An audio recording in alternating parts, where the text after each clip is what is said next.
झालेली आहे. अजिबात लगदा वगैरे काय झालेला नाही.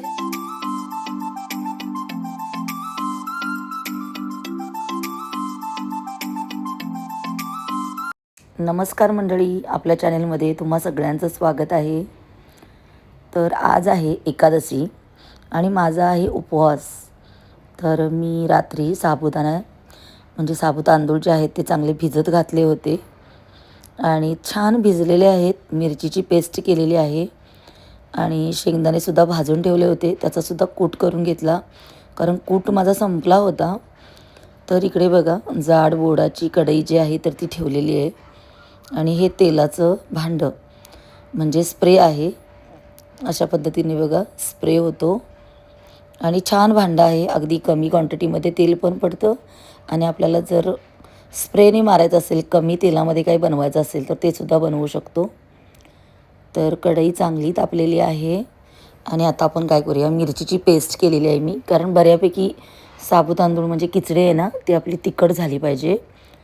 कसं होतं मोस्टली उपवासाला डोकं दुखतं, तिखट खायची इच्छा होते आणि म्हणून मग हिरवी मिरची आहे ना ती मी मिक्सरलाच बारीक केली आणि बटाटेसुद्धा इकडे बघा 3 उकडून घेतलेले आहेत मी. तर मिरची बऱ्यापैकी परतली गेली आणि हे जे बटाटे आहेत ना मी हातावरतीच कुस्करणार आहे. तर 2 बटाटे घालणार आहे मी.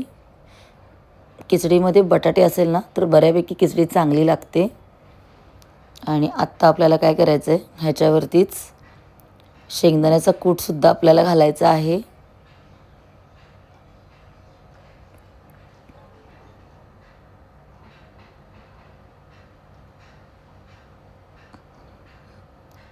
उपवास म्हटलं की खिचडी आणि लहान मुलांना तर खिचडी आवडतेच. तर जेव्हा मी खिचडी बनवते तर मोरेसाहेब आणि पृथ्वीलासुद्धा थोडीशी द्यावी लागते आणि मेन म्हणजे खिचडी मी त्यांच्यासाठीच बनवत असते. उपवास हे फक्त निमित्त असतं.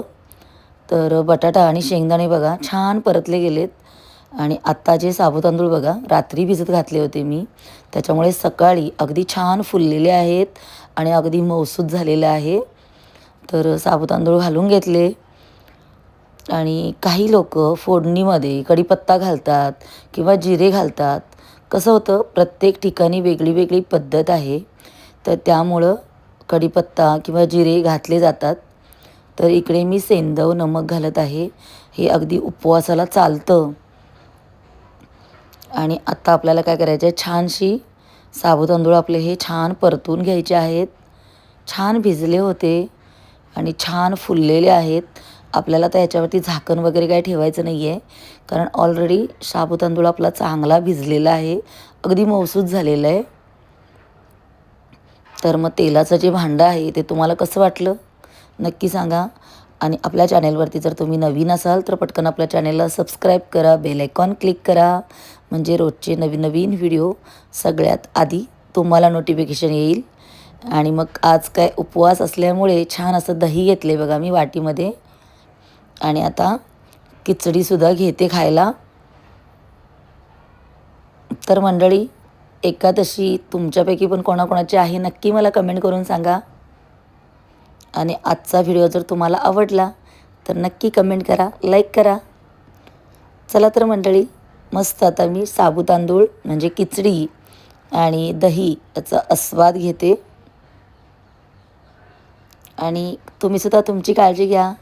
चला तर मग, काळजी घ्या. बाय.